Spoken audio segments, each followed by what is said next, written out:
Albanian elections. I will give the floor first to for introductory remarks to Henri Bonnet, who's the director of the Athens and Nicosia, or Greece and Cyprus office of the Konrad Adenauer Stiftung, and then to George Pagoulatos, who is the Director General of the Hellenic Foundation of Europe, for European Foreign Policy Studies, Hellenic Foundation for European Foreign Policy, better known as ELIAMEP. So, Henri, the floor is yours.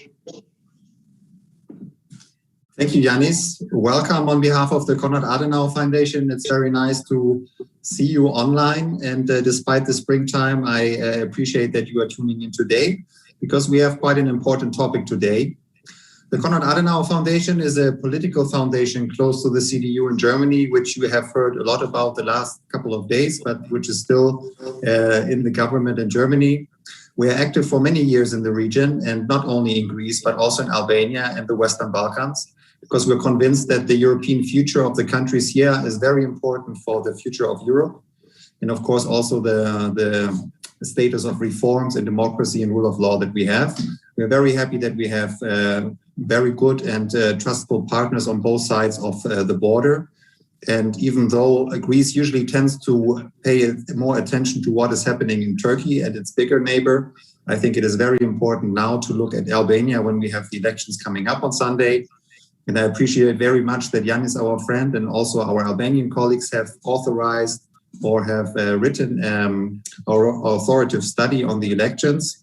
I think it is a very interesting reading, and it predicts a little bit what can happen with the scenarios. I'm very happy that we could support that. I want to say thank you also to ELIAMEP, to our friends in the think tank. It's always a pleasure to cooperate. Without my colleague Lefteris Pedropoulos, we wouldn't have realized this project. And of course, I want to thank all the speakers who are speaking here today and sharing their insights with us. And last but not least, of course, the interpreters who will make it all possible that we understand each other. Thank you very much, and back to you, Yanis. Thank you, Henri. George, your introductory remarks, please. Thank you very much. These elections that will be held on Sunday in Albania are critical for the future of the country. Despite significant progress in the last 30 years, there's still deep polarization and lack of political consensus, and a sort of a negative tradition of parties that tend to challenge the election results and undermine the functioning of parliamentary life after the elections.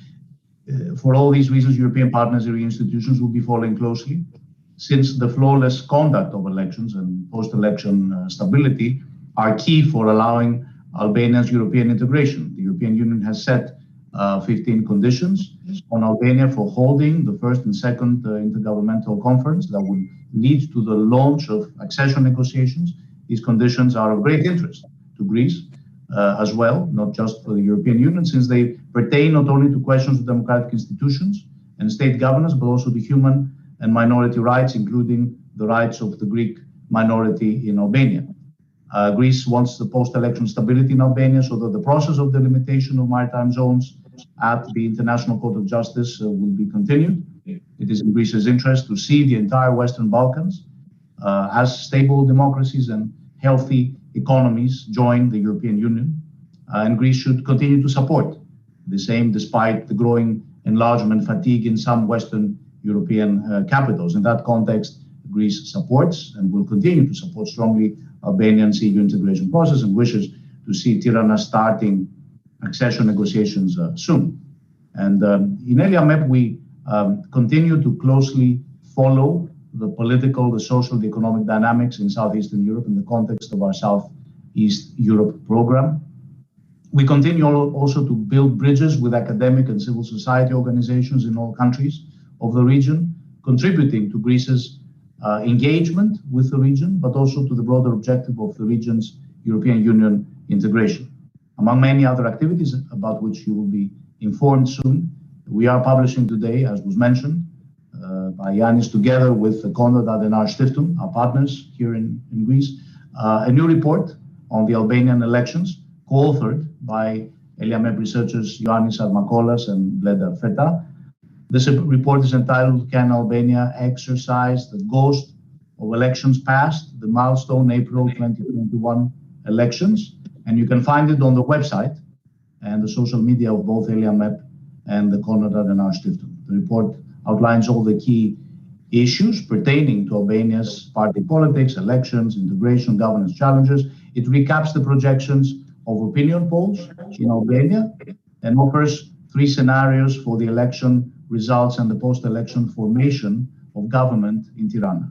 Before I close, I'd like to thank Henry Bonnet and the Konrad Adenauer Stiftung for the cooperation in organizing today's event and for making possible the publication of our joint report on Albania's elections. We look forward to continuing and deepening our joint work on Greece's Western Balkan neighborhood.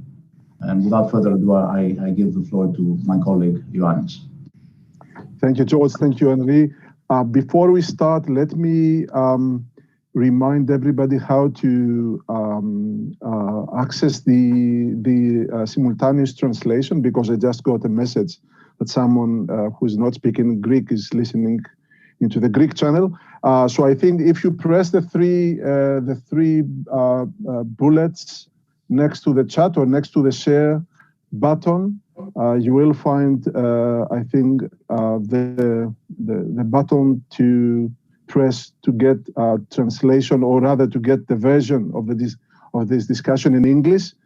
I hope the people who don't speak Greek got this somehow. But in any case, maybe our organizers can share some instructions on the chat box for whoever cannot understand what's happening at the moment. So let us continue, though. I mean, we have 4 excellent experts, speakers today, who will be introducing us to the election issues, party politics, foreign policy questions pertaining to the forthcoming elections in Albania. I'm starting in alphabetical order. We have Angelos Athanasopoulos with us.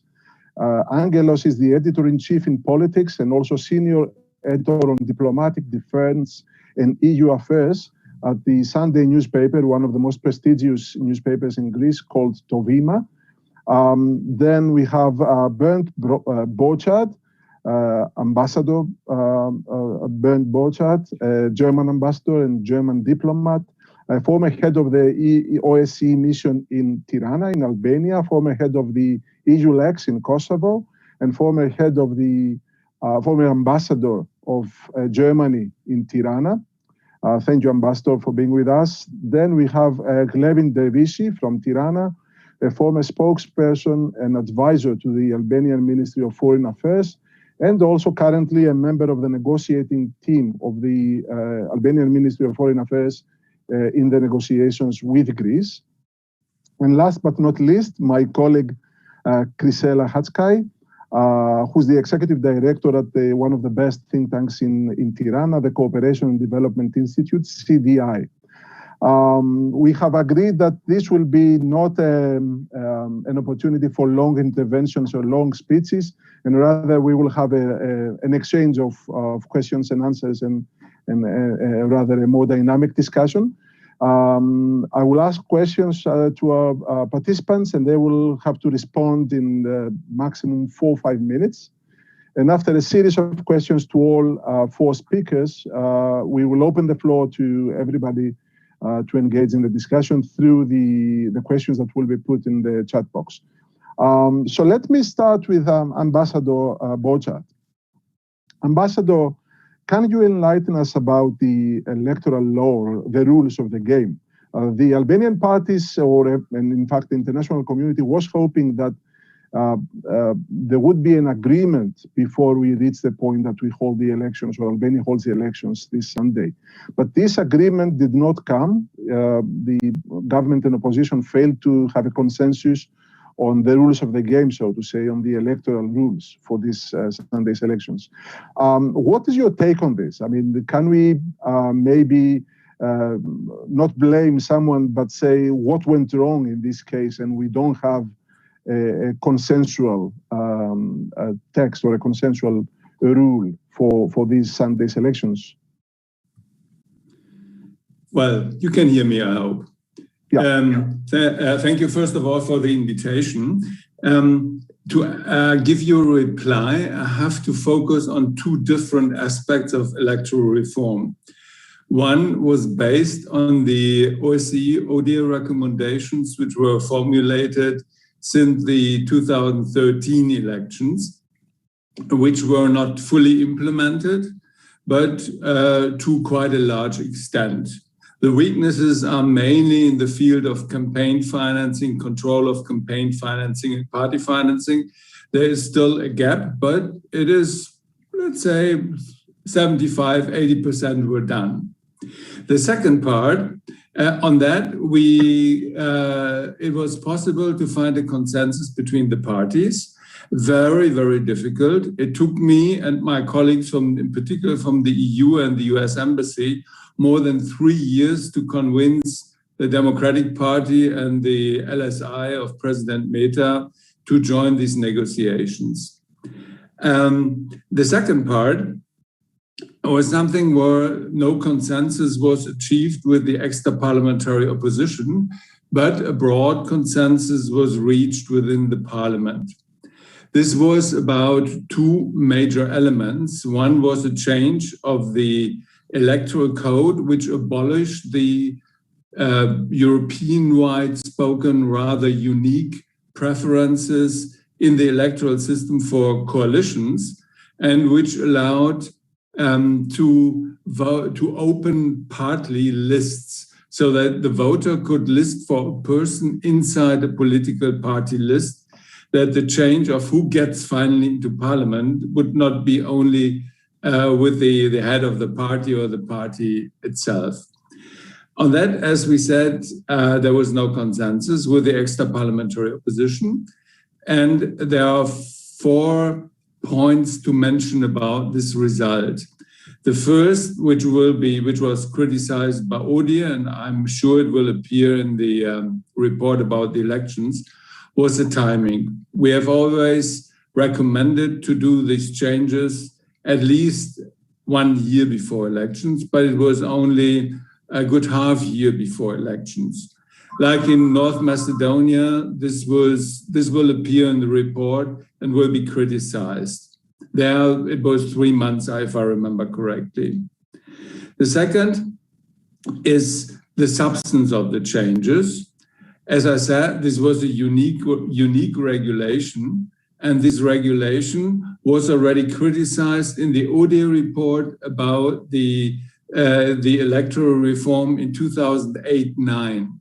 So you could argue that this implemented ODIHR recommendations after more than 10 years.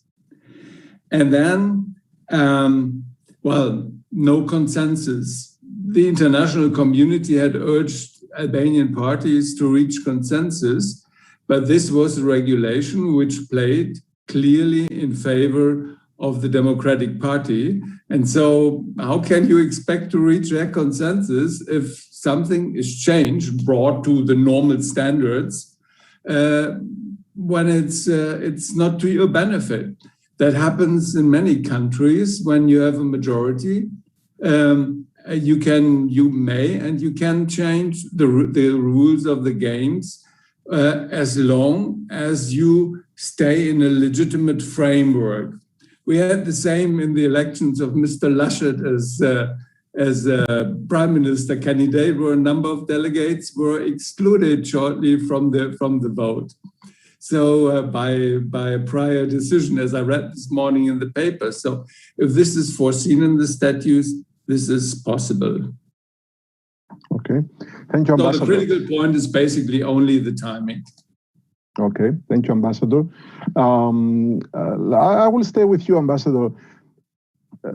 About the conduct of the forthcoming elections, how important are these for Albania to have free and fair elections and to have some sort of peace or smooth transition or smooth aftermath of the elections?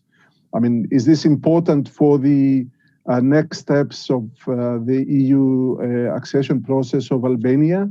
And how does the German government and Berlin or even Brussels view the stakes in these elections when it comes to the accession process? Well, I can only give you my personal opinion. And there are three thresholds. One threshold is, which would lead to a very negative reaction, would be massive unrest or obvious documented manipulations. Something like that we had the last time in '96, and I wouldn't expect that. The second is then the second level is who wins the air superiority, and who can better sell its own version. Usually the loser tries to sell his story about manipulation of the elections. We had that in 2009, we had that in 2011, we had that in 2017. The credibility depends on the one hand on the quality of your arguments, but I observed that it also depends a lot on prior lobbying and good contacts with important fractions, political groups in Berlin, in Brussels. Here I have observed that in particular in Brussels, the Albanian government has not paid a lot of attention to the European Parliament. I read a couple of 2-3 months ago, I had already left Albania, I read a statement from German members of the European People's Party, which sounded like written in Tirana in the headquarters of the DP.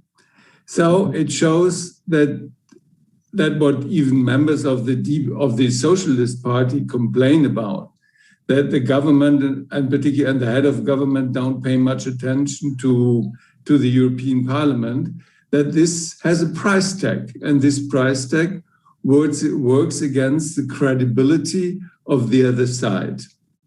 So to conclude, if it's bad, and obviously bad, this will be reflected in the ODA report. But everything else will be an issue of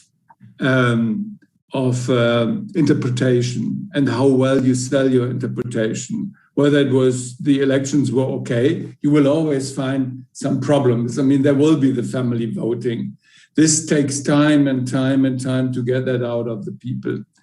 And then last thing is, yeah, of course, it can, if the result is so clear that you cannot argue it away with allegations about manipulations, like in 2013 or in 2005 for that matter, then it will be quite clear as well, and there will be no big complaints about the result as well.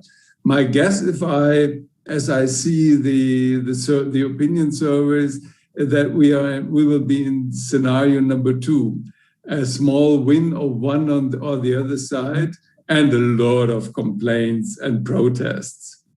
Mm-hmm. Mm-hmm. That's not good news, Ambassador, especially given that we all hope that there will be a smooth election process this time, so that we can take this out of the equation in terms of complaints from Brussels and elsewhere. Let us close this chapter about the actual conduct of the elections and start a bit of discussion about the political implications or the political stakes for various actors. And then now I will turn to Angelos Athanasopoulos to see a bit the Greek perspective on the elections.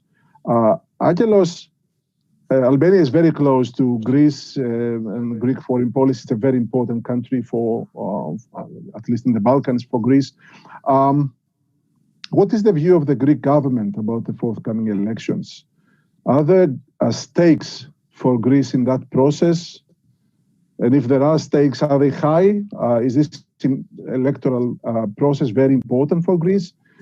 Do we have a preferred outcome, so to say, as Greece, or the Greek government has a preferred winner from these elections?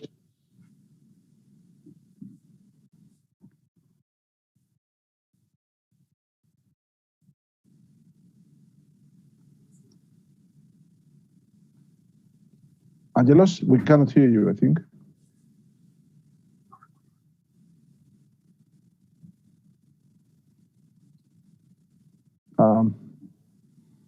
There must be a technical problem.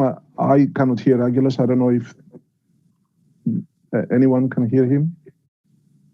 No, Agile, there must be a problem with your connection. Hear me now? Yes, perfect. Thank you. You can hear me now. Excellent. Yes, thank you. Thanks again to Konrad Adenauer Stiftung and Liame for allowing me to be part of this very interesting discussion. Yanis, as you said rightly, yes, Albania is too close. Athens, of course, has an interest in the outcome. I would say that history shows until today that it's not useful for Athens to invest in electoral outcomes in Albania in order to form a setup and strategy to guide its relations with such a close neighbor. I believe that Albania still remains for Athens a pretty unpredictable country as far as Greek interests are concerned. And we are all aware, of course, and you know this also very well, that there is a number of outstanding issues in bilateral relations. In my opinion, it seems that there has been lately an understanding coming out from the two meetings that Prime Minister Mitsotakis and Rama had in Athens the last few months, in order to approach these outstanding issues and maybe set some solutions. But they both decided to quiet things down. I also believe that there was an understanding that until the elections are held, we should not expect any progress in these issues. The previous governments under Syriza, they tried to solve all these issues in a package deal, which didn't end up so well. In my opinion, the previous government underestimated the critical domestic political balances in Albania. And I believe that this is something we should not forget as far as any future talks will take place. And I don't think, in a nutshell, that Athens should expect any surprises from the Albanian elections, any surprises on how she should approach bilateral relations. I don't think that the content of the issues will change, no matter if the socialists are in power or if the Democratic Party is in power. Okay, thank you, Angela. But I will return to this issue later on when we discuss more foreign policy questions. Let me turn to questions of domestic reform and also European integration questions. And I would like to ask Chrysela. Now, the European Commission has, in recent years, repeatedly used the term state capture to describe the situation in several Western European countries, Western Balkan countries. Do you think that Albania has the same problem, the problem of state capture? And if yes, what can the international community and the EU in particular do to address this problem or deal with state capture in Albania? Yes, do you hear me? Yeah. Yeah, super. Thank you, Yanis. First of all, thank you for the invitation to this very timely event organized by you, by ELIAMEC. The past progress report, basically by the European Commission, have already identified in the region, not just Albania, but in the region largely elements of captured states. And there is very, let's say, important basically sentence by Branko Milanovic, who I think you know, that basically the Southeast Europe 6 or Western Balkan countries are basically, how to say, adopting the model of predatory, he calls capitalism, which has very high level corruption and state capture at its very essence. And I think the current political setup, not just in Albania, but in the region, basically favors charismatic, strong leaders that basically go unchecked by democratic mechanism. I think by definition, the captured institutions in our country do not reflect the interests of the population at large, but only of their occupants, so basically of the political leaders. And during our work, and also research that we have carried out in the last year, we observed basically very poor good governance mechanism in place in the domestic institutions. And what is the most important ingredient, I think, that is also missing is the political will in carrying out important reforms. Especially with regard to one sector which we do work a lot, and it is infrastructure, connectivity infrastructure. We have witnessed basically how, for example, this sector, so infrastructure and construction-driven growth policies, are absorbing a lot of public and also private resources. And we very often hear about state contracts in infrastructure that are sometimes basically arranged in backroom deal manner, escape public procurement procedures, but also competition norms. We notice harsh scrutiny by the parliament, which is very important in these processes. In the parliament, where basically the opposition has a big role to play in terms of scrutinizing public policies. But also we observe lacking transparency on the terms of those contracts, but also on feasibility and cost-benefit analysis of those projects. So this, of course, allows grounds for corruption to take place. There is a CDI publication called Connectivity Agenda and Structural Weaknesses of Candidate Countries, where we have basically very extensively developed the issue of how state capture and how weak local administrative capacity basically impact the efficiency of the EU investments in our country. And by bringing, I think, a very concrete project example, we can argue that this missing political will and this poor governance basically harm the connectivity project, and therefore the benefits for the concerned society. Moreover, we observe that the wealth gap has risen and rich get richer, the poor get poorer. So these are very, very important aspects of the phenomenon.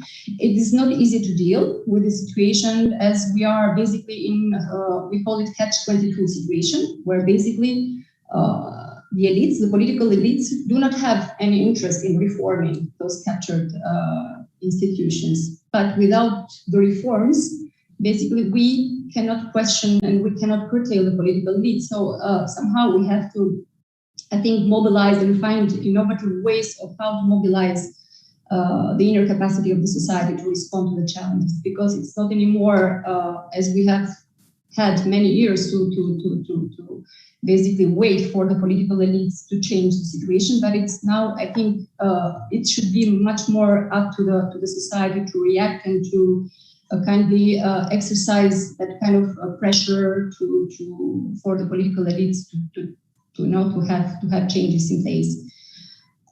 I think EU can somehow help in several ways, and most importantly would be aligned, so creating alliances with civil society. This is very important. Normally, we know that EU accession is very intergovernmental relationships. It's a top-down approach that basically characterizes the accession process. So I think in this process, there are spaces for civil society to be significantly supported, not with project-based basis as it has happened basically in the last 20 years, but very consistently and per program basis, in order to empower them to exercise this kind of pressure and go beyond the watchdog, become basically a fully pledged partner to have some impact. And I think another way of how to deal with this is basically also shift kindly the attention not just on infrastructure, which is yes important, but mostly on education and health infrastructure. So basically, touching and impacting the citizens. So I think these are concrete ways how to deal with captured institution and how to change, the reality. So thank you, Chrysela. There are problems apparently, and the EU can do more by changing priorities and working together with the civil society. Ambassador, do you expect that maybe Albania can get some sort of green light this year about the intergovernmental conferences? Are you optimistic? If not, what are the biggest obstacles at the moment? We know about the 15 priorities or the 15 conditions set, But what are the main sticking points that prevent Albania from starting the process already this year, you think?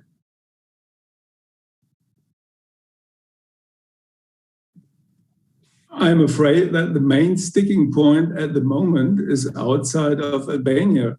It's a conflict between Sofia and Skopje, which is, last time I spoke with a friend in Skopje is 2-3 weeks ago, which was then completely unsolved and blocked. So, and in that case, while the Macedonians for a long time considered themselves as hostage of Albania, now it's the other way around.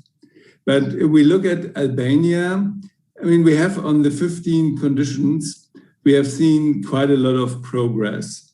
The biggest progress certainly being the justice reform.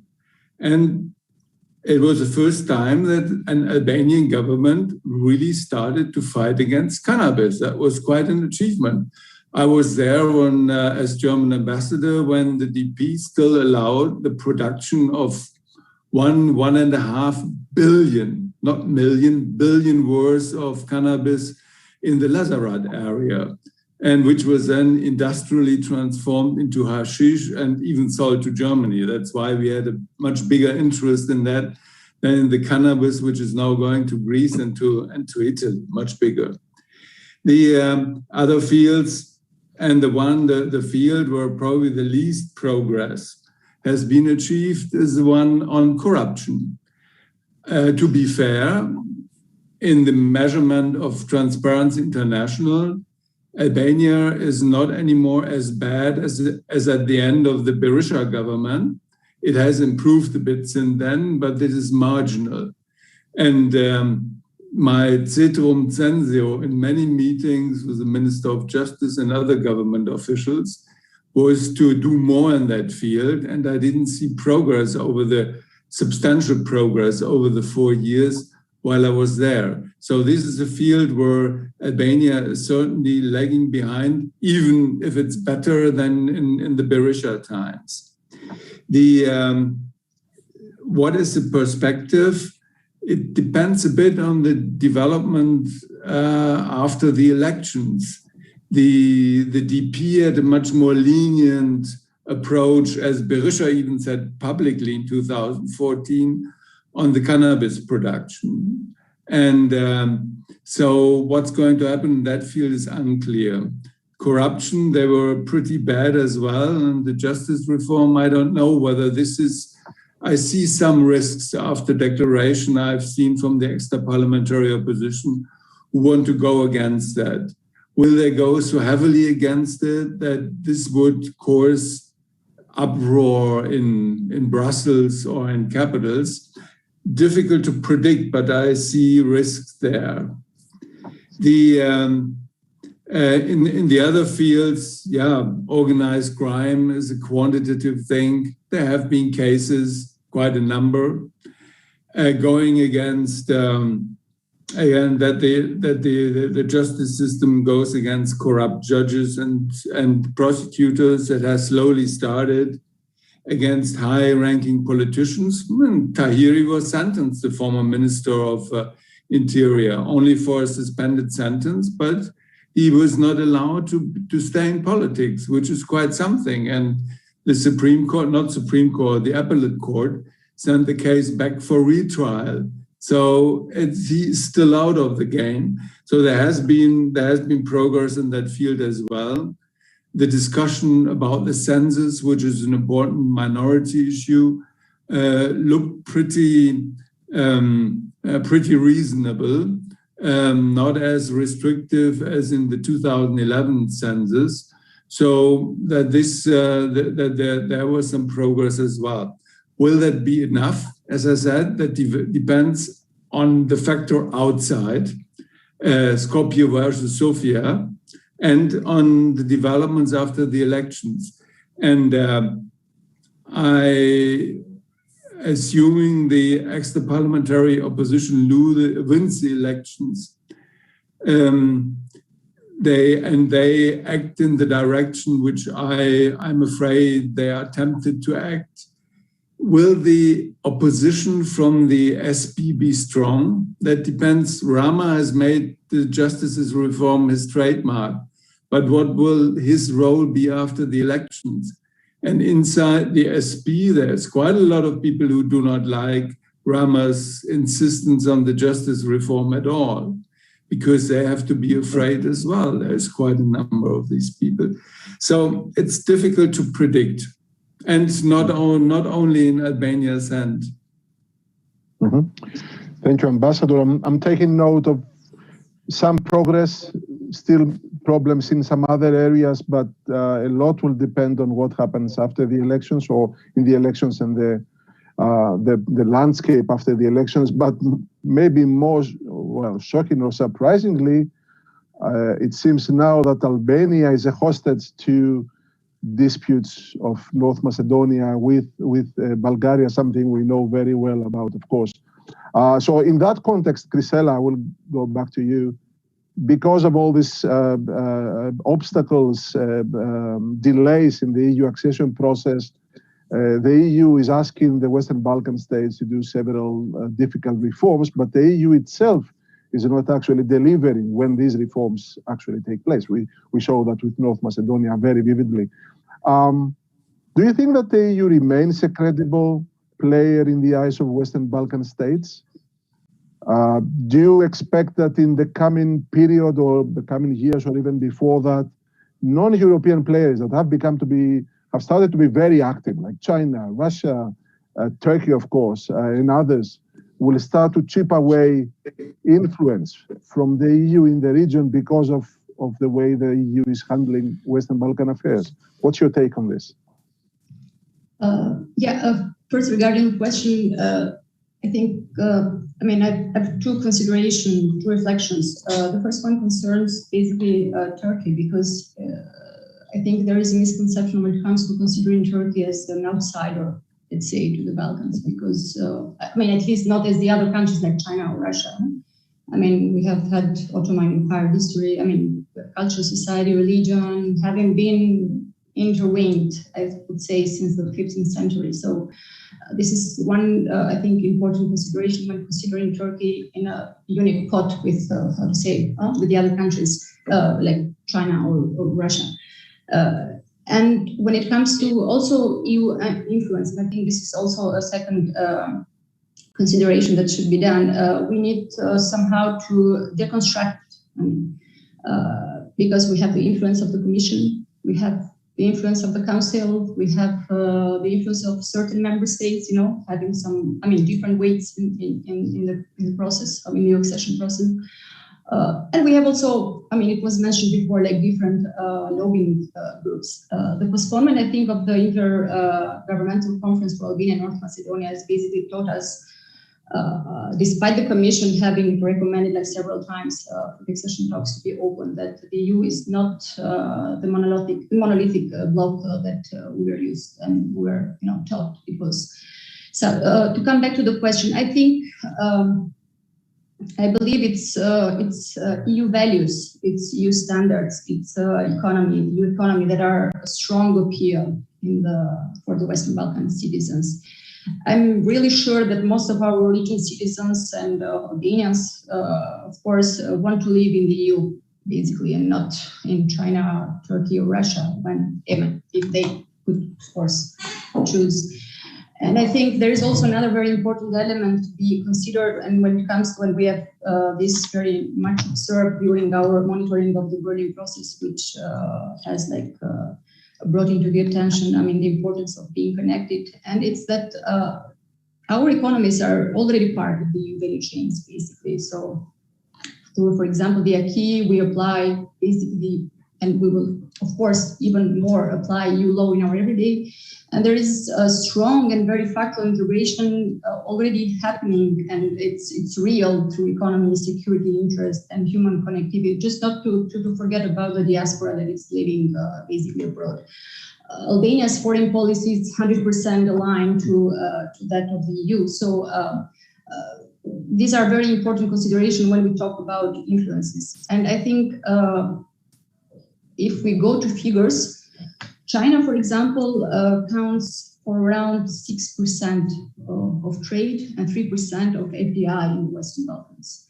These are very low numbers when we compare with those of the EU. 70% of trade, around 70% of foreign direct investment.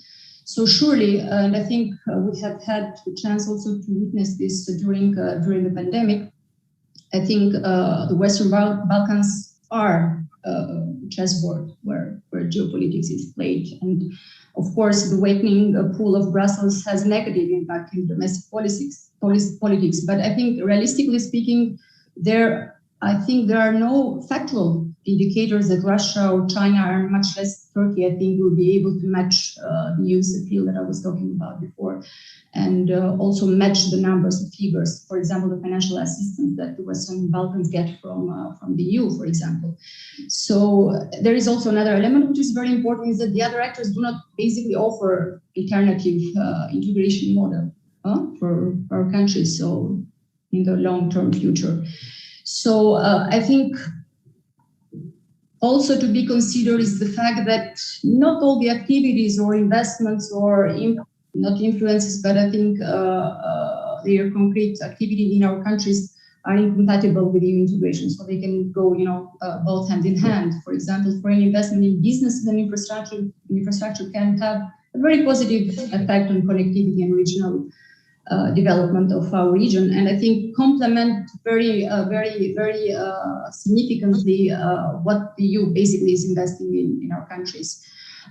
I think also some countries can have also an interest in political stability, like of the region, the economic growth of the region, of having a stable environment and good governance, China, for example.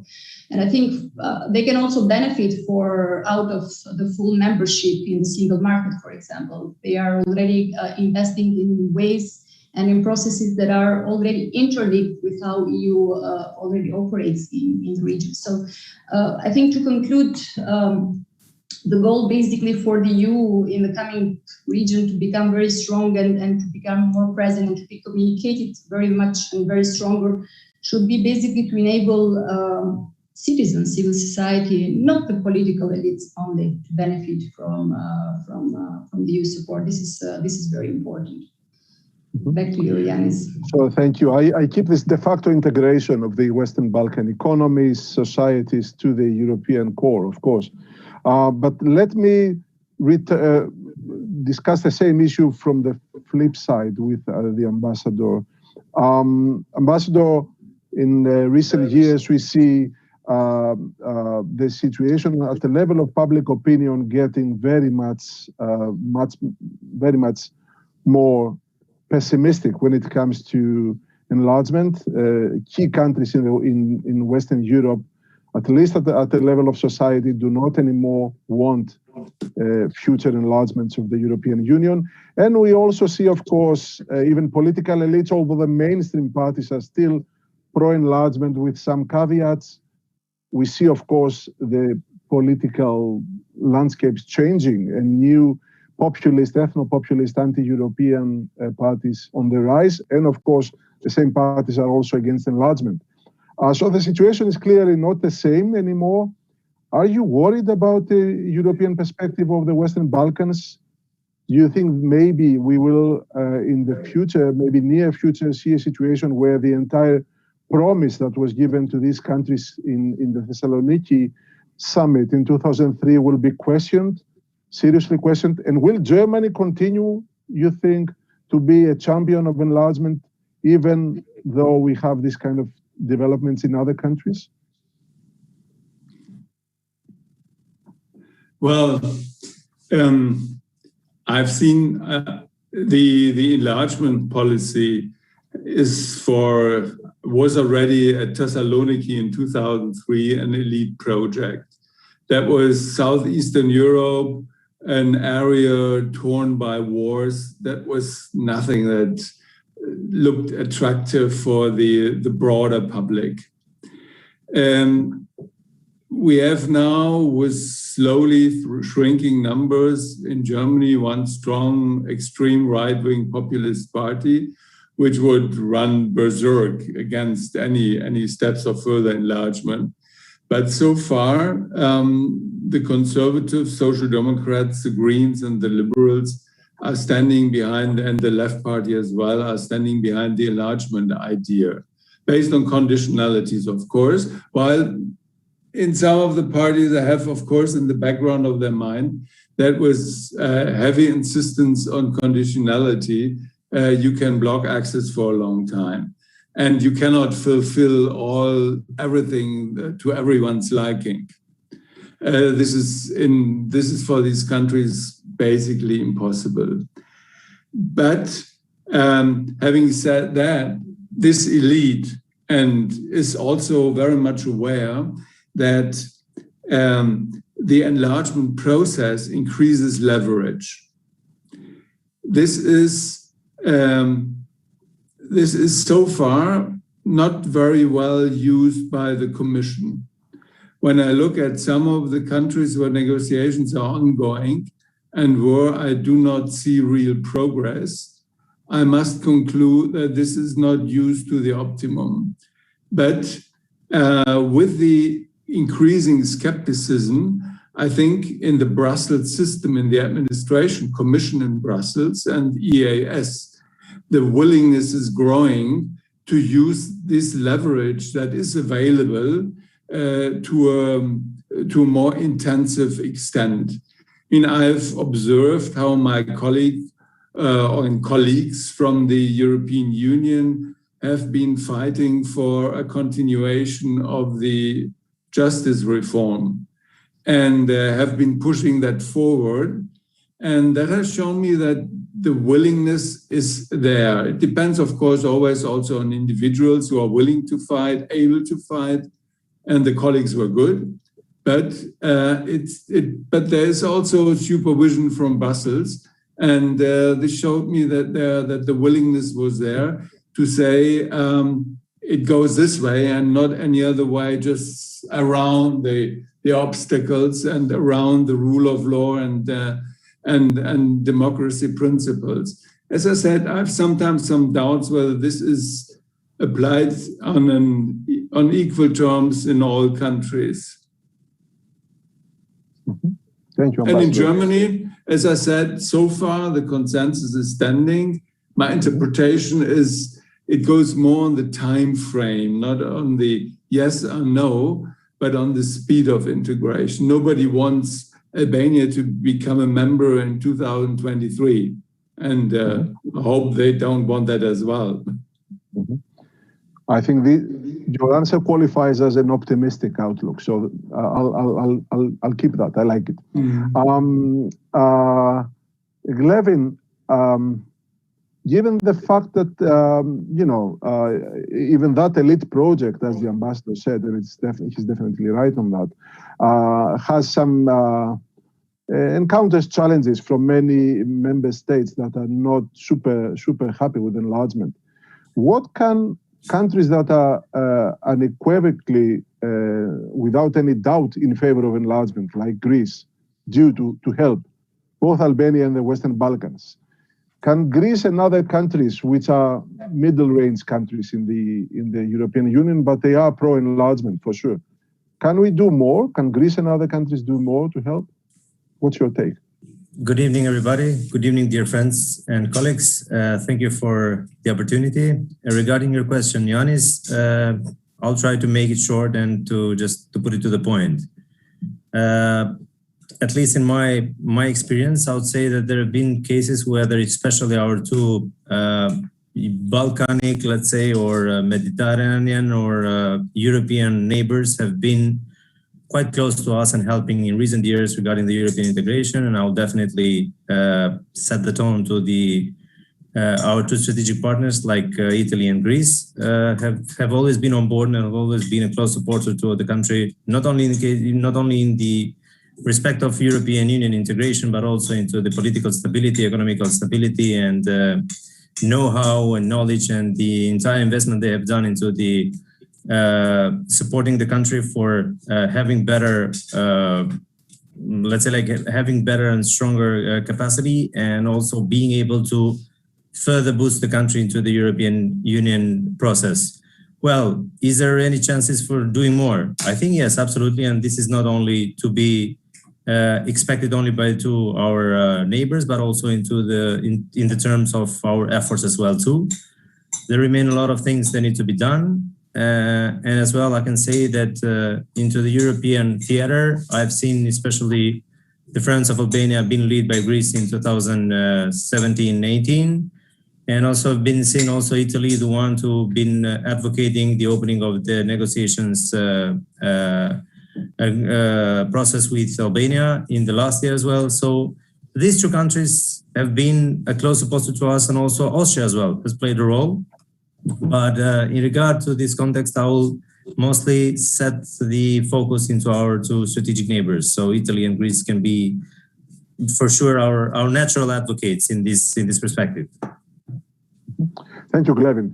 Allow me, if possible, to now turn a bit the discussion to relations between Greece and Albania. And I will ask Angelos, are you at all concerned about the outcome? We know that, as you said, Greece does not have a dog in this fight.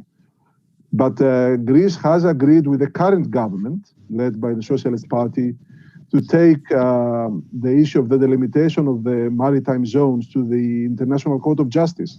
This is important for Greece, definitely. We know the Greek foreign policy priorities. It is also important for Albania.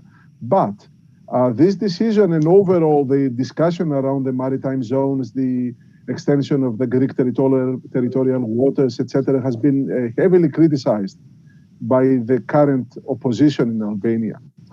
Are you at all concerned that if the opposition comes to power, this agreement about the International Court of Justice can falter?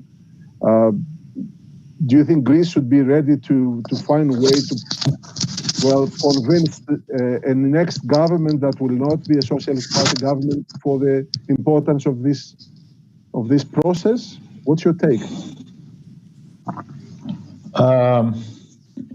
I think, first of all, this is a very interesting question. I think the delimitation of maritime zones between Greece and Albania has become a kind of soap opera, like kind of saga for the last 12 years.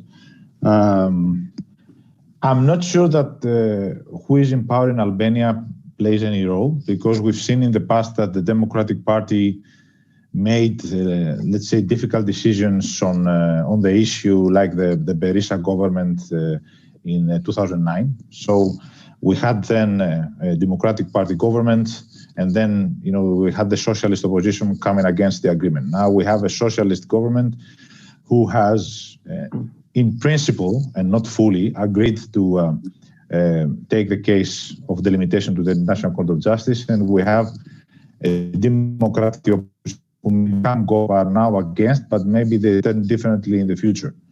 So I think that facts speak of themselves. And we had an agreement in 2009.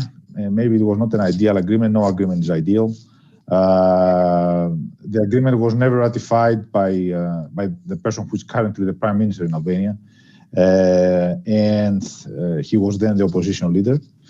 Actually, Mr. Rama attacked the agreement pretty viciously, I would say. So then we had the decision by the Constitutional Court. According to the Greek side, there were certain flaws in the way the Constitutional Court expressed its thinking. But then what matters is that despite the efforts made, no solution was found. So we have now a new fact on the ground. This is that Greece has decided to expand its territorial sea to 12 nautical miles. This changes a little bit the balance on the issue. And I think that the stakes for Greece in going to the ICJ are not so high anymore. Maybe it's higher for Tirana. And also Athens appears lately, due to political reasons, more relaxed in making certain compromises in maritime delimitations agreement. We've seen this with Italy, we've seen this with Egypt. And I think it's now. Again, we lost you again, I think. The National Court of Justice, because maybe the ICJ proves to be the only forum which will offer a solution and which will actually help to break the deadlock and propose an agreement which can be accepted by both sides. Because there has been a lot of bad blood on the delimitation agreement for a while. And maybe the ICJ, which was a proposal by the Greek side, could offer a breakthrough. But I don't think that we should wait that if the Democratic Party is in power or if the Socialists are in power, something changes in this. Thank you, Agile. Glevin, you are an insider, so to say, because you are in the negotiating team and you've been following this question very closely. We are following the Albanian press, and I think I don't exaggerate when I say, if not every day, every second or third day, there is an article in the Albanian press about the question of maritime zones and how Greece is trying to blackmail or do some bad things to Albania on this issue. So there is certainly, this is an issue that concerns a lot various circles, I would say even anti-Greek circles in the Albanian press, and this is something that does create a lot of bad blood, as Angelo said. So maybe the same question to you. I mean, is the decision to take the issue to the International Court of Justice safe, no matter what the outcome of the election will be? Or would you be concerned about this process that has finally been found between these sides, whether this process can be undone? Because I can't. I think, can you hear me? Yes, I hear you. I hear you. I think Angela, you have an issue with your device, I think. Well, okay, Glevin, I think you had the question. Yes, I have the question. Well, it's true the fact that especially in the media there is always news is coming up and down from the both sides. I would say, like not only in the Albanian press but also in the Greek media as well. So I also read reports and articles like every day from your media too, which indeed it's understandable because these things are top priority, I would say, into the national security and foreign policy affairs, not only in our region, but I would say especially the maritime issues are becoming hot potatoes all over indeed. And regarding the sending the case into the International Court of Justice and the outcome of the product that will come from the decision or political situation in Albania or in Greece, how that thing will impact. What I wanted to say is that first we kind of tried to explore with Greece a possibility of having a new deal, and we started a process to have a new deal with Greece. I mean, at least with Syriza government. But what is important is the fact that this deal, like the maritime deal, should not be seen excluded with the entire package that we had with Greece. Because usually it's created the idea, in Albania at least, that Greece is only interested to have the maritime issue or the maritime deal with us and to leave aside all the other stories. But I can say that the package included almost like 9, I guess, or 10 issues that were part of the negotiation process. Some of them having direct impact into the everyday life of citizens in both countries, not only in Albania, but also Albanian community living in Greece, Greek minority living in Albania. So things that started from everyday issues, historical issues, the future related issues, European integration as well. So it's important not to see the package, let's say, like, or to see the maritime issue out of the package. That's the first thing. Secondly, is that it's true that with the changes that you had in the government in Greece, like from Syriza to Neo Democratic Party, we didn't have like any clear stance from the Greek side regarding the entire package. Mostly was seen like as an advancing the maritime portfolio, let's say, but not like pushing ahead or making a clear statements what's going on with the entire package. And after we tried to explore several options, and we reached the point of good, let's say, good milestone into the having the new agreements. Came up the political decision, let's say, that to put the case into the International Court of Justice. Well, I would say two things regarding this decision. First, whatever might come into the Court of Justice, I'm for sure, definitely, very, very sure there's going to be something better than the one of 2009. That's definitely for sure. Because to reach a maritime agreement, they need to be bear in mind two things. First, the geographical conditions, and second, the principal use and delimitation. The two things were not were not taken into the consideration in the respect of interest of our side in the previous agreement of 2009, sorry. And second is the fact that how can you balance the approach?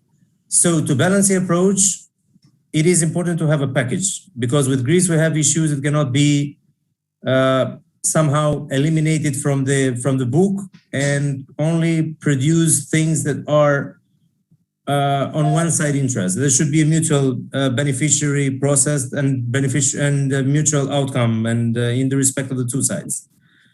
And the second thing that I will say regarding the decision of sending the issue into the International Court of Justice, in my opinion, it's something that the two countries try to reach something. And in the end, it's a political decision that the both sides maybe want to be released, let's say, like politically released regarding the pressure, and somehow a third table kind of decides what's the best for the two countries and kind of gives the situation a relaxed, let's say, atmosphere. But I see it as an obstacle, the fact that these things should not be separated from the entire package. That's the overall, and that's the idea. So the Albanian side and the Albanian public wants to also have some good news regarding the historical issues, wants also to have some good news regarding the everyday issues and regarding the consular affairs and regarding the economical affairs. There are also so many other things that are way too important, not only the maritime. So that's the thing that need to be, let's say, like balanced in approach. Okay, maybe the Greek side wanted to kind of exclude this out of the package in some points, I would say. I'm not quite sure, but I'll imagine. But there should be a balance. So in approach, there should be a balance, because otherwise we have some commissions that are going on. Some of the commissions are progressing very well, but still we have no progress regarding some other issues that are still pending. So that's what I want to say. Mm-hmm. Thank you, Glevin.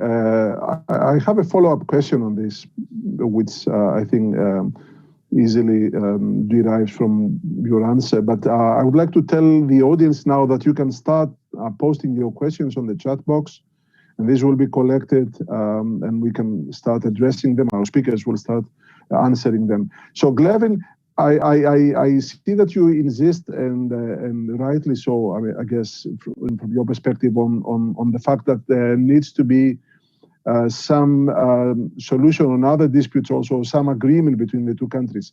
But isn't it the case that the fact that the issue will be taken to the International Court of Justice somehow separates the delimitation from everything else that may or may not go fast or not fast, all the other issues that are pending? But once you agree on actually having the International Court of Justice in the process for the delimitation of the zones, that in a sense separates this question from everything else. Isn't that the case? Well, that's also let's say, the concern of the public opinions or scholars in the country, that having this case separated into the Court of Justice, International Court of Justice, there was something will be lost, let's say, like in the momentum, in a sense like there was going to be lost the balance of the package. In the sense like things were kind of somehow interconnected to each other. They were not directly dependent by each other, but they were interconnected in a sense like some of the things were needed to be progressed that were, let's say, like in the interest of one side, and some other things need to be progressed that were in interest on the other side. Indeed, we should also be aware that the delimitation of maritime spaces is not something that is only in the interest of the Greek side, because otherwise it would be ridiculous also to treat the story like this, because indeed it's something that's also in our interest as well too. And but because of the past and the thing that happened with the maritime issue, people in the country have kind of lost focus as well on into two other, let's say, like processes that we have unfinished. One process unfinished is regarding the maritime issues. It's also the process with Italy. We have only demilitated the continental shelf, but still no exclusive economic zones. The same goes for Montenegro. With Montenegro, we have the same, let's say, like the same issue like with Greece, but we have not started the process yet. But because of the past and the, let's say, like the negative atmosphere that was kind of been experienced during the years 2009 to 2017, 18, when we started the negotiation again, the story was hampered that much that the public opinion is quite aware, let's say, of discussing every possible thing inside the country, especially regarding the maritime issue. But to treat it as something that's only on interest of the Greek side, in my opinion, it's a mistake, because indeed it's not in the interest of the Greek side. It's in the interest of the both sides. But as I said before, there should be a balance from the Greek side as well, in the sense of, okay, we decide politically to go into the International Court of Justice regarding one thing, but we have also other things that are left aside and are not yet into the point of delivering. Shall we follow the same story or the same way, like to send them all into the International Court of Justice? That's one question.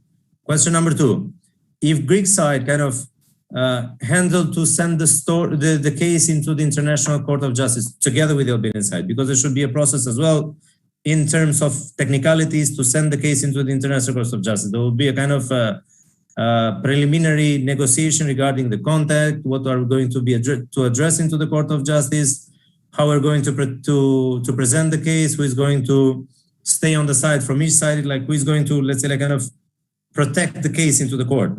And this story is going to be, in my opinion, it's going to be a bit long. Technically, it's going to take much more time than having a bilateral negotiation. And it's going to be a need for having a balance. So that's what I wanted to say. So in the country, I think it's going to be seen as something that we have no chance anymore, in the sense like we have experienced two things by now. First, to reach an agreement that was sent into the Constitutional Court of Albania. And in my humble opinion as an expert, I think it was the wrong one, because it puts us into a very corner, into a very minimum space of, in terms of space and in terms of delimitation and in terms of principles following regarding the conclusion. But also, it's on the other side, we proved also, let's say, like we tried to have a second negotiation, which indeed is positive, because at least we are kind of aware, the both sides, that what happened in 2019, it was the real negative for us, but it cannot be like that. And also we have the new approach from the Greek side, especially if you see the delimitation regarding the delimiting of the continental shelf with Egypt, or delimiting the continental shelf with Italy. We have realized that somehow the exclusive economic zone with Italy, we have realized that Greece have kind of shaped the position regarding the weight of the islands into a delimitation process. Well, maybe because Greece and Egypt are far away in terms of distance, but still there are some precedents set. The precedent set is that in some of the islands between Crete and Egypt have reduced their weight in terms of 8 to 10% in our calculations. Or the one that you have done with Italy in 1977 regarding the continental shelf in the island of Othoni near Corfu, also you have reduced your weight with 3% minus. In sense that Greece have kind of changed the approach and balanced the approach with other neighbors, which indeed is seen positive in the country, in Albania, that at least these things should be taken into account, which is an element that was not taken into account in the previous negotiation and the previous outcome of the 2009. So these are elements that have been a concern into the country, raised question into the country, which in my opinion are quite legitimate, and people really want to know, because there is also a lack of information, I would say, in both sides. And our friends, Angelos, some minutes ago, raised the point of extending the territorial waters of Greece in 12 miles in our country. I mean, like when you see it let's say like in the populistic approach or populistic agenda, you see that something is going on or something wrong is going on. But if you see it from the technical point of view, you see that the impact is quite minimum, let's say, or let's say like with zero impact, like technically speaking. But this thing is being kind of seen as an approach from the Greek side to kind of put the Albanian side into a corner again, or kind of to create inner waves inside the country, or to kind of put the government in position, no matter who is in power, like is the socialist government or is the democratic government in power. So there's also missing some, let's say, like some soft measurements in approaching the file, and also some relaxed tune in making the sides go back on the safe track, let's say. So sometimes we see that there is an influence of media and there is an influence of politics on both sides here and there. And you see that you end up in this spin, whether you have to explain details from one side or technical details from one side into a narrative of politics or media on the other side, which can never be fitted, or they can never be accommodated easily. Thank you, Glevin. If Angelos wants to comment or respond, I will give him the opportunity. Maybe if I could summarize this interesting intervention by Glevin, there's two issues here. One is, I guess, that the Albanian side, although they have agreed to take this issue to the International Court of Justice, still consider very important that other issues are still in the process for settlement, and that we don't. The Greek side does not think that because the issue is taken to the court ICJ, we don't need to discuss any other issues. And the second issue, of course, is whether, as Glevin is explaining, this could be, in fact, quite a complicated story to delimit the maritime zones, that it's not going to be so straightforward as many think, that because the two governments have agreed, things will be very smooth, so to say. So, Angelos, do you want maybe to give your comment on your maybe view on this before we move to other issues? Yes, thank you, Giannis, and apologies for the mishap before, but my connection had faced a problem. I haven't followed fully Glevin's intervention. Two very short comments. I think I don't think there are so many things that the two sides have to discuss as far as the delimitation is concerned, especially if they agree on what is the legal framework in which they will solve the problem. And in this case, the International Court of Justice will actually de-dramatize the case. So we've had an agreement in 2009. As I said, every compromise has good things and bad things in it. Some in Athens said that maybe it was overly beneficial for Greece. Some others said no. There have been contacts between 2009 and 2017-18 to find a way out through the context of the 2009 agreement. This did not materialize. Then the Syriza government changed the context. They tried to focus on Pakistan, and they were actually renegotiating the agreement from the beginning. And, you know, I believe that one reason which could possibly be helpful to go to the ICJ for the delimitation is because it can keep creating bad blood with unbridgeable positions from both sides to the rest of the issues that the two sides have. So if we could somehow de-dramatize the delimitation and treat it as a technical issue, agreeing on the issues we are going to take to the court. As far as I understand, the Greek side has offered some proposals to the Albanian side. I'm not fully aware if the Albanian side has responded to this. So if this is out, then we can do all the rest, possibly together, then package them up and see what we can do about it. Let's not forget that certain issues have moved faster than others in the package deal. I mean, the issue of the so-called military cemeteries moved faster than others. So I don't think that it's always useful to wait for all the things to be sorted out together.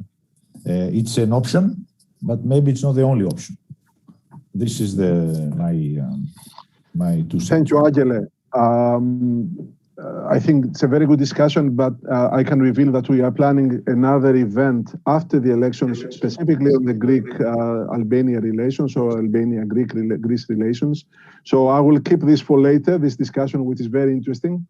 I have a final question for Glevin and Angelos before we move to the questions from the audience. And that is again foreign policy question, but it is pertains not only Albania, Greece, but also Turkey. Angele, in Greece, it's very common to hear from not only from media or opinion makers, but even from, I would say, decision makers or politicians, to say that somehow Albania is too much attached to Turkey. Some people even consider that you know in Greece how sensitive we become when Turkey is in the picture. However, we recently had published a report, an analysis based on opinion poll data from Albania, which shows that first of all, the Albanian public opinion, in majority, they have very good opinion of Greece. They see Greece positively, and also. From this data, I don't personally get as an analyst that they are too much attached on Turkey. So do we exaggerate the role of Turkey in Albania? I would even broaden this. Do we exaggerate as Greece the role of Turkey or the influence that Turkey has in the region as a whole? Are we maybe a bit too much preoccupied with Turkey, whereas Turkey does not have such a big influence in Albania? What's your take, Angelos? And I will ask the exact same question to Glevin afterwards.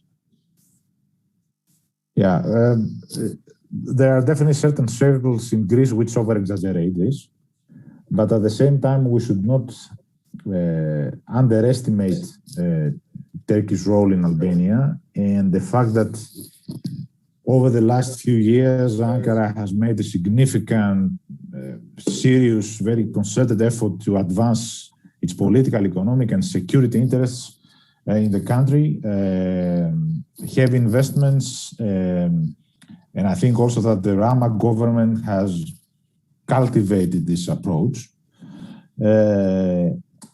I wouldn't say, of course, that the Albanians and the Albanian public opinion is going over-attached to Turkey, but I think that sometimes we should make a distinction between believing that Turkey is very active in Albania with the overall view that Greece is concerned by Ankara's effort to expand its influence in the Balkans in general.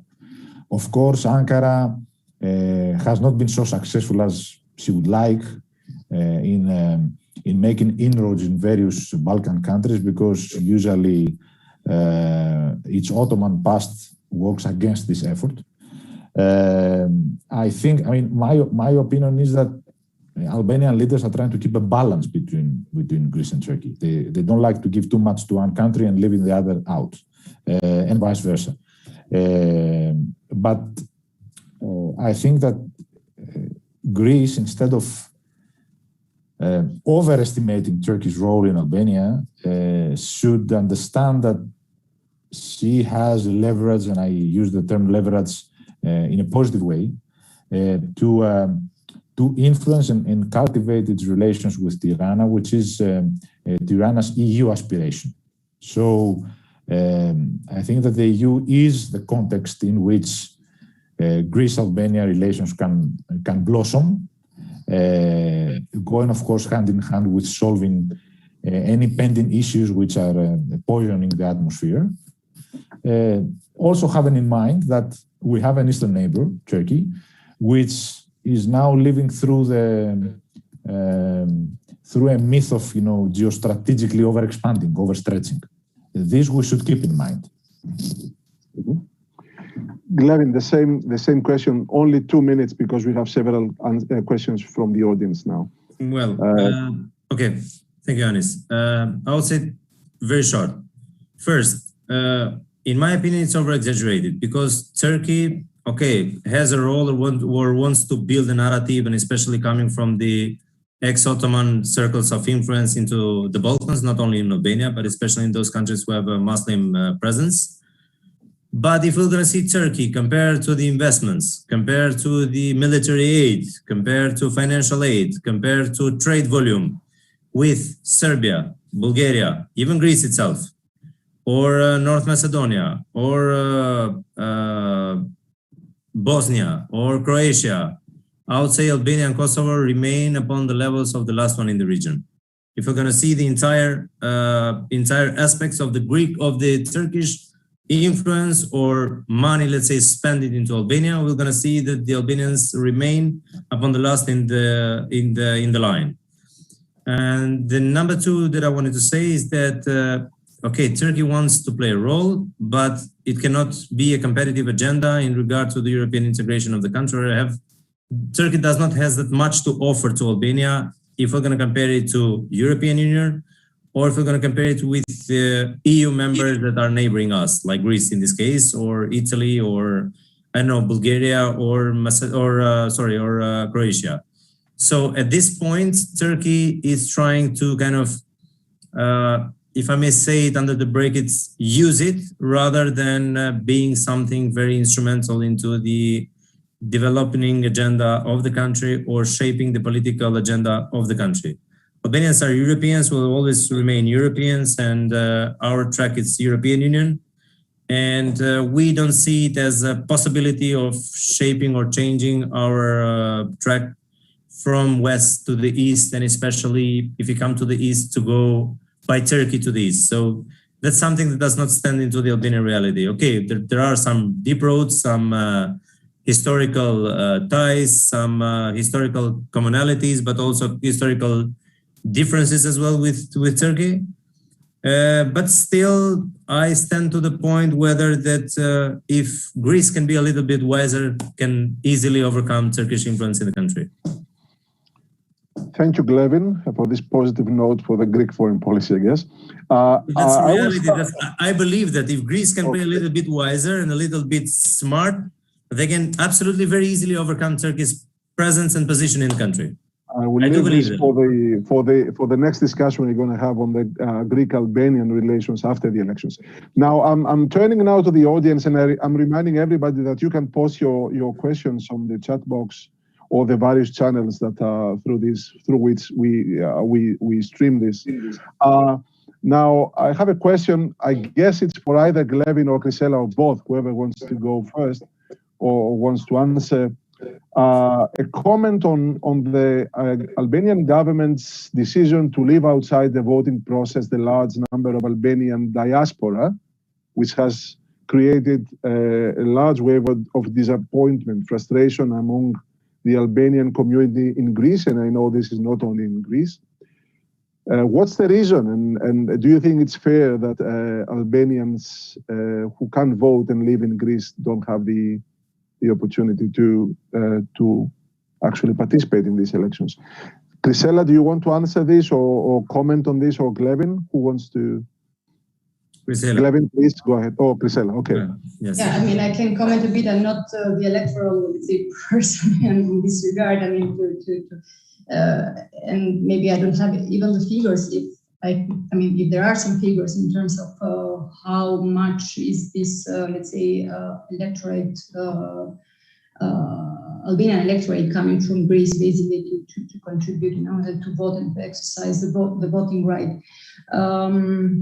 Well, during the pandemic, there have been several cases where rights have not been, like exercised, fair and, and in the right way, basically. And this is, I think, one of the also consequences of this pandemic, unfortunately. I mean, I would have expected this not to happen because of the large community that is living in Greece, also because of the approaching of Easter. And I mean, it's also both things.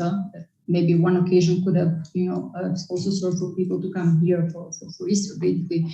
But I think, I mean, there have been several months also before, where when I think also Greece, but also North Macedonia have had like a very big concerns in terms of numbers with regard to infections, and this like limitation has not happened before, basically.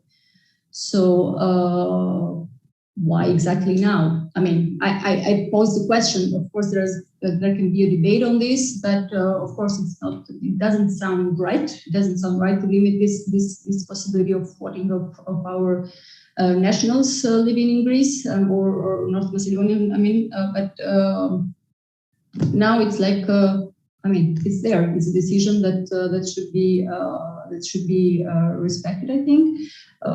Although I doubt that there are right mechanism in place to observe that kind of limitation can be monitored basically by the authorities. I mean, if some of the borders are open, I think there should be some mechanism in place to monitor people that maybe enter Albania and they do enter in the quarantine and basically, you know, cannot or might eventually exercise that right. But I mean, maybe Glevin has for certainly more details about this thing.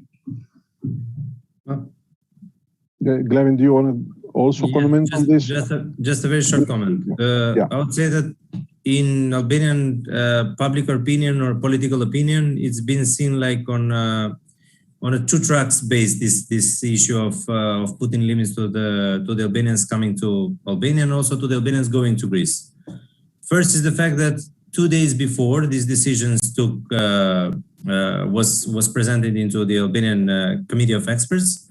We also get the news that the Greek side has kind of opened the borders with other immediate neighbors, but not with Albanians, with Albanian, like Albanian citizens going to Greece. One thing, and second, it was the fact that I agree with Christina saying that, well, it's not easy to monitor such an flux of people coming into the country, especially for voting. And it's not easy also to trace them, like, are they staying into quarantine? Are they staying into their houses, or they are going to the voting stations? Just last night, I heard the head of the electoral committee, secretariat, if I may call him, saying that it's not also easy for the electoral committee and for the voting stations to kind of monitor people if they are from the list of people who should be quarantined or not. So it's going to be something that, in my opinion, is not going to work that perfect on the ground. Thank you. I have one more question for you, Glevin, regarding the recently the Drangheta mafia group was arrested in Italy, and there were allegations for money laundering of a group in Albania, The Albanian government has rejected such accusations, but the question is here by our audience whether possible revealings on this case of evidence or actually revealings by the investigation teams in Albania and in Italy could affect the electoral results, and whether you think this is a serious enough question that could create even a political crisis in the country, such revelations, so to say.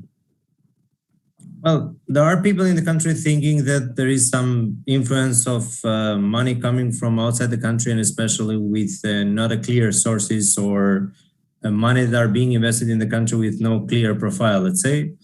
But as I'm aware, for this case, there is an investigation going under the SPAC, like Special Prosecution for Anti-Corruption, and which is a body that has been set up in place under the justice reform that the country has undertaken since 2016. There should be I mean, like, we don't know yet, at least publicly, what's going on with the investigation, or we have no outcome of the investigation, or where the case is, like, in terms of what the prosecutions have found regarding such an allegations.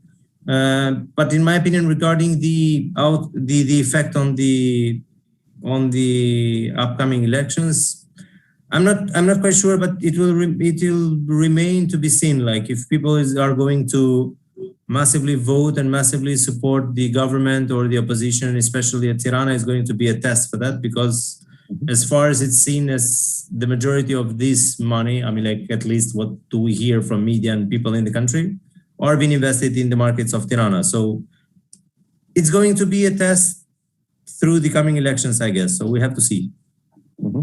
I have two questions, not related, but they're both for the ambassador, I think. So I will ask them together, and then the ambassador can give us answer to both questions. One is about well, the efforts of the international community or the EU to bring around the same table the government and the opposition, or Democratic Party and Socialist Party, and of course the Socialist Party of Integration. And the question is, if the parties of the opposition have resigned from the parliament, is it legal, or I would even add here, maybe legitimate, that we force the international community, force some sort of consensus between the two sides, if they had, since they have left the parliamentary life in the first place. So the question, I guess, is they shouldn't have left the parliament in order to be in position to influence the processes.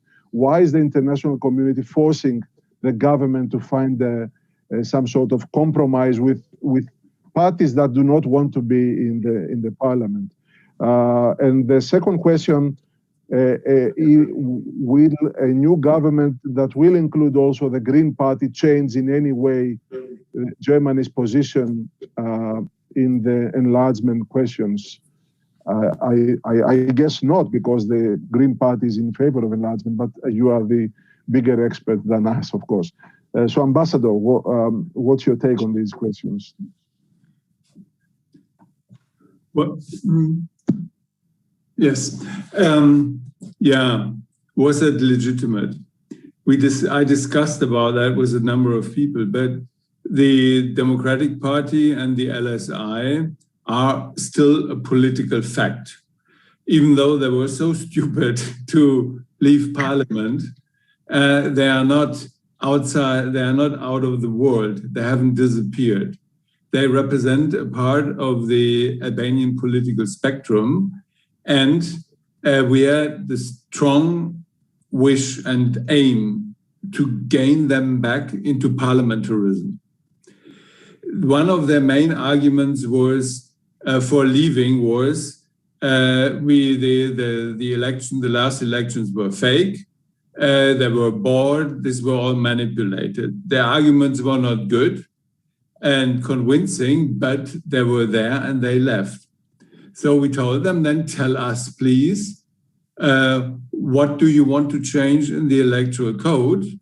And if that is within the framework of that what we, ODIHR, consider as legitimate demands, then we would support you in the negotiations process.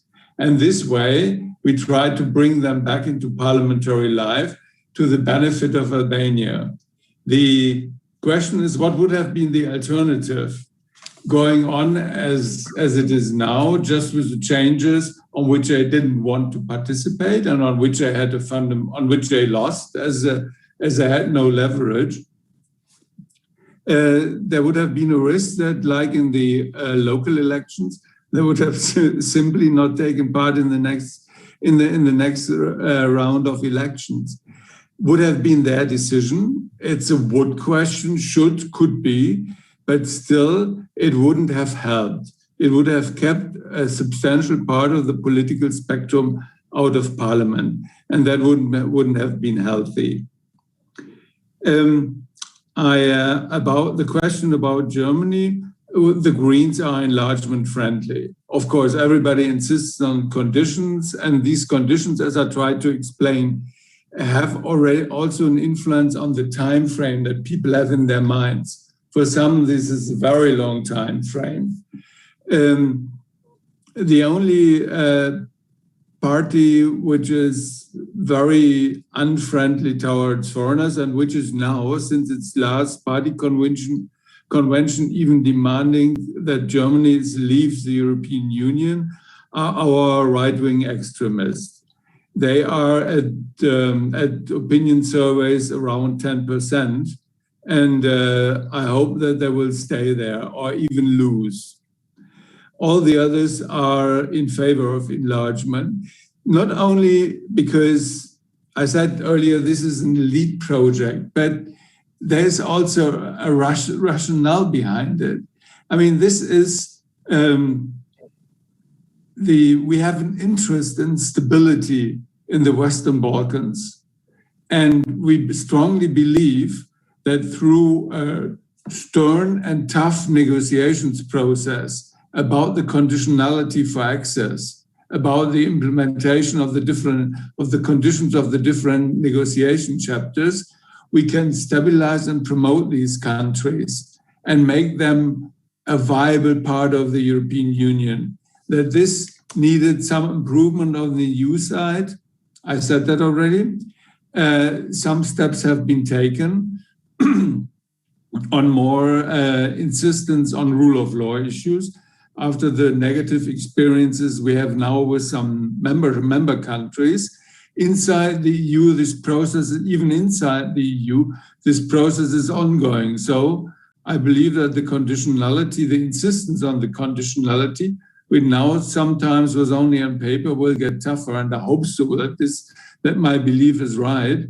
But so far in Germany, I don't see a risk of us dropping out of the range of supporters.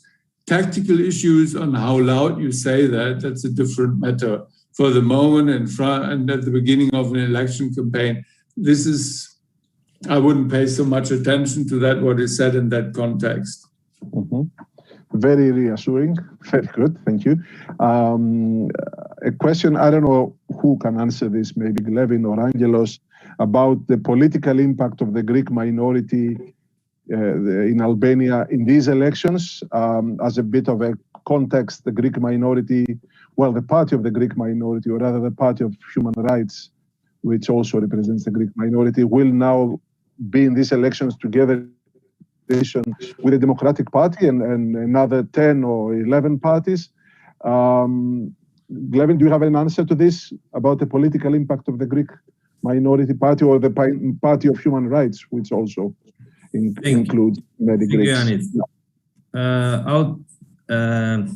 What can I say is that these elections, the so-called Greek minority party in the country, because it's in Albania, that party is recognized as a Greek minority. Indeed, it does not include only the Greek minority, but it's recognized as the Greek minority party in the country. It's running together with the DP coalition, together with other 11 parties. So in total, there are 12 parties on this coalition. But for the first time, we'll see that the Greek minority party is in coalition with the party of the Cham community, Cham community in Albania, which is a bit, let's say, like unheard before in Albania, that the Chams and the Greeks are on the same coalition for the first time. Ambassador Borchardt is kind of laughing with the story because he knows the country is dynamic.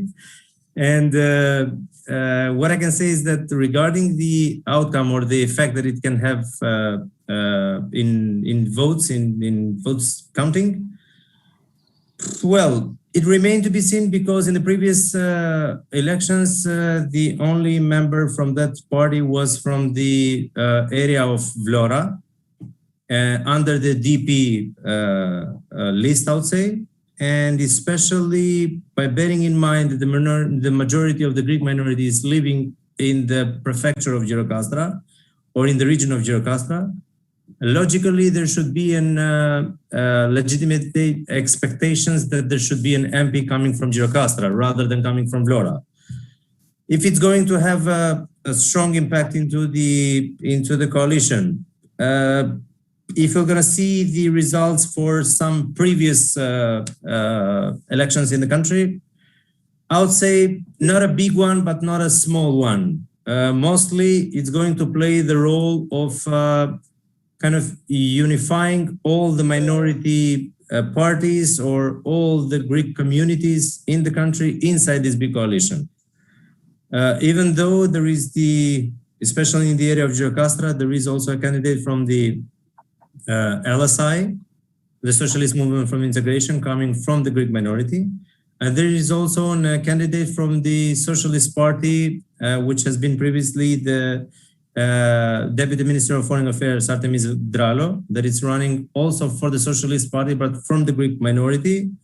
And she is the candidate that's running in the area of Girocastra. So it's going to be interesting. Vangel Dule itself is running for the first time in Tirana, at least what I know from previous elections in the country, rather than having him in Girocastra or Ivlora, that has been traditionally the MP representing those areas.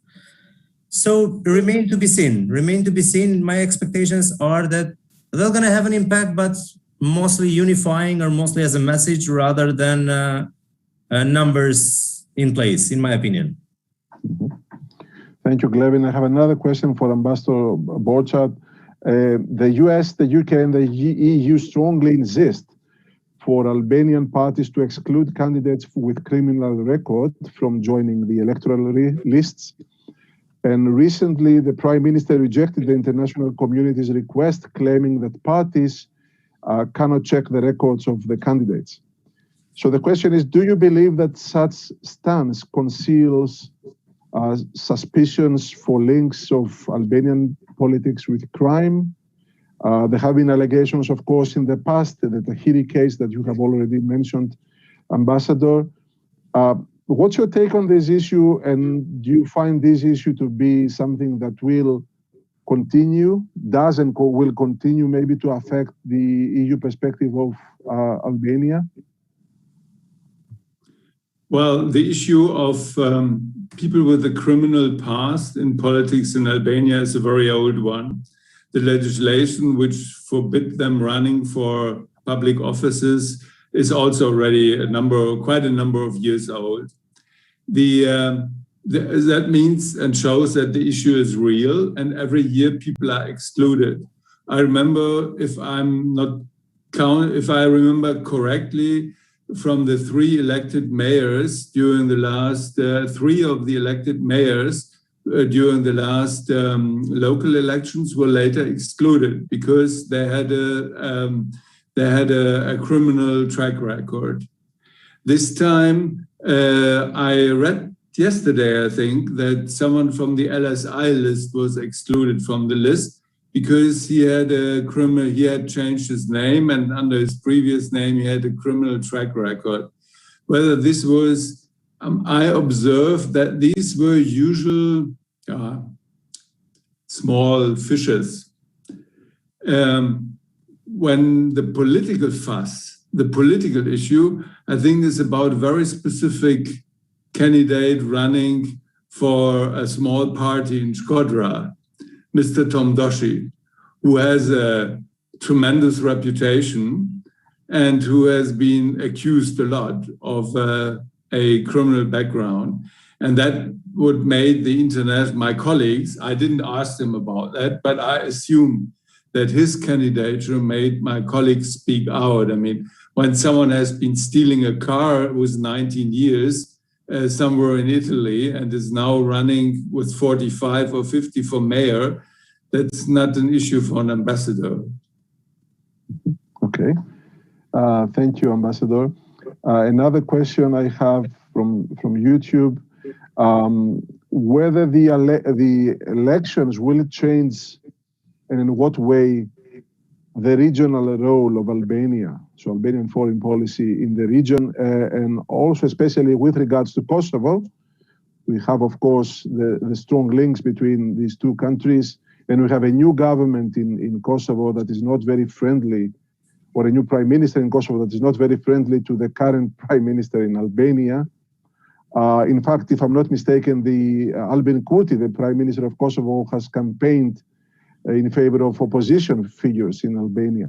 And his party has set up an outlet in Albania also. So what will be the regional role of Albania in relations with Kosovo after these forthcoming elections? It is a complicated question, I must say, and I would have liked to be a speaker now so that I comment on this.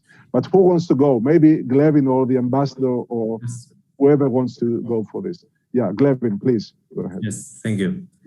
Well, I would say that regarding the foreign policy of the country, in Albania, there has been a tradition in the last 30 years that there have not been such a kind of tremendous changing in foreign policy, and especially regarding the foreign policy with Kosovo. So I assume that whoever wins the election is going to maintain the same course, not only with Kosovo, but also regional affairs, European Union, partnership with the United States and our allies in NATO. So I don't foresee any big changes into the course of the country regarding foreign policy. Regarding Kosovo, during Rama's government last 8 years, there have been some progress regarding the G2Gs and the strategic partnership with the country. But on the other side, there have been some kind of inflammation in terms of political relations with specific factors in Kosovo and the political figures in Tirana.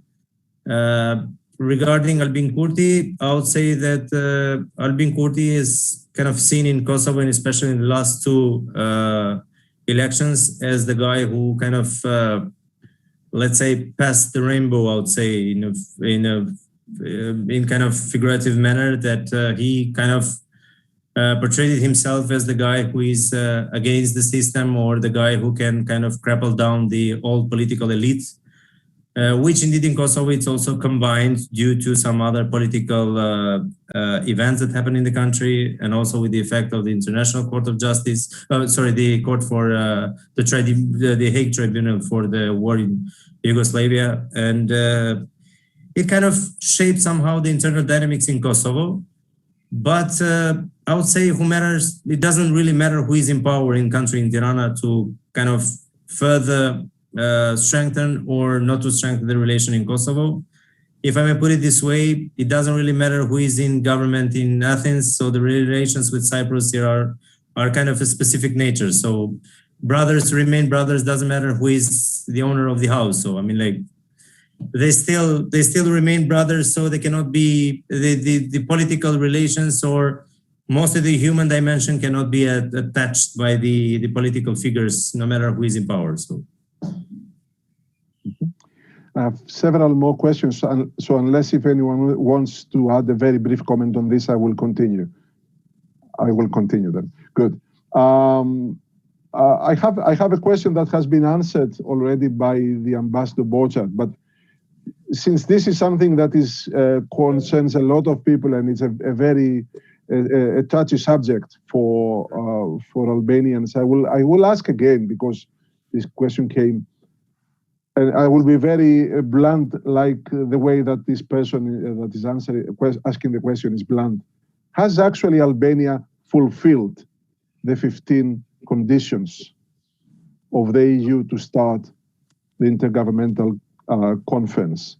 The government is blaming Brussels for this, but the implication, or maybe what is implied here by our audience, is that maybe the government is to blame for not being fully ready for this. I know Ambassador answered already, but maybe if we can again be very open and very clear about this issue, which will be in the agenda anyway in the coming months. Does Krisela want to go, or maybe again the ambassador? Yeah. Well, these 15 conditions, I don't think it makes sense to go into each and every one, but the fulfilling conditions, I think I formulated before that you cannot fulfill all conditions to everyone's liking. This is simply not possible, and this is not politics. So there will always be some fulfillment. I described this with the first part of the electoral reform, the ones based on the more recent OSCE ODA recommendations. It was good progress, yes, but it was not everything. We could say the same about good progress on fighting cannabis, for instance, or on the justice reform. It gets already more difficult to put the right adjective on fighting organized crime. More people have been arrested, more cases have been opened. An important step, which I didn't yet mention, is that the money laundering machine of organized crime, all these lottery and gaming places were closed down. And this was a tremendous political step, which was never taken in Germany nor in other countries in the European Union. And you know about the bad reputation that Germany has in the field of money laundering, or fairly bad reputation. So there one can talk and argue about progress. On corruption, it is difficult to argue about process. That's certainly a field. You can say, yes, we are better now at Transparency International than in the days of Berisha, but this is so little better that this is not really convincing. So my conclusion would be, it depends on the interpretation. Is the glass in half full or half empty? And here we come back again to the issue that I mentioned just at the beginning. How well do you sell, and where do you sell yourselves? And this is something where I feel that the Albanian government still has room for improvement, in particular vis-a-vis the European Parliament. I spoke with some parliamentarians who were interested in my view, and I felt that one can influence them, one can give them some additional arguments, some other points of view. But from the government side, this is obviously not taking place to the extent it's necessary.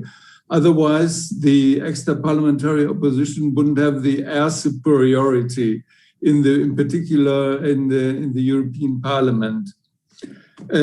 Other fields one may mention, the justice reform with all the ups and downs and all the problems related to it. Much more, or a much higher percentage of judges leaving, and in particular being fired.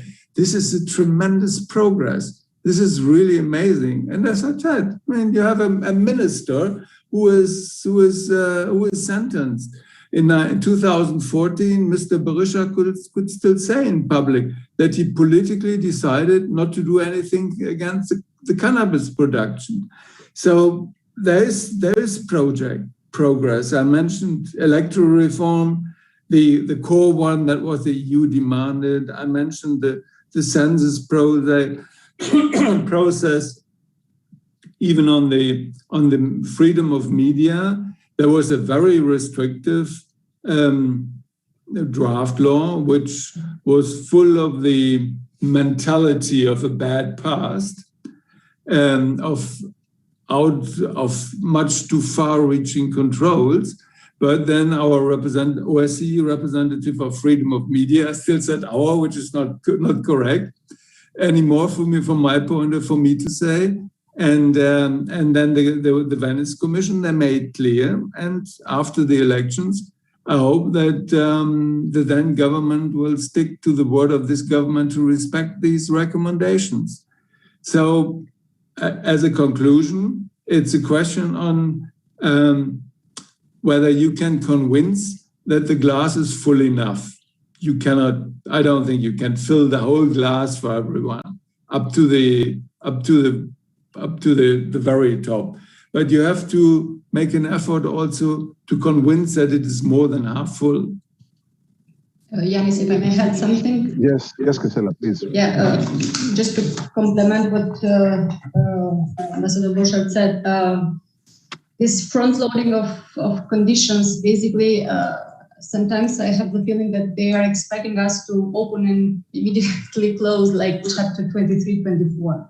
That's why negotiations are for, basically. You need time to reform, and you cannot expect Albania to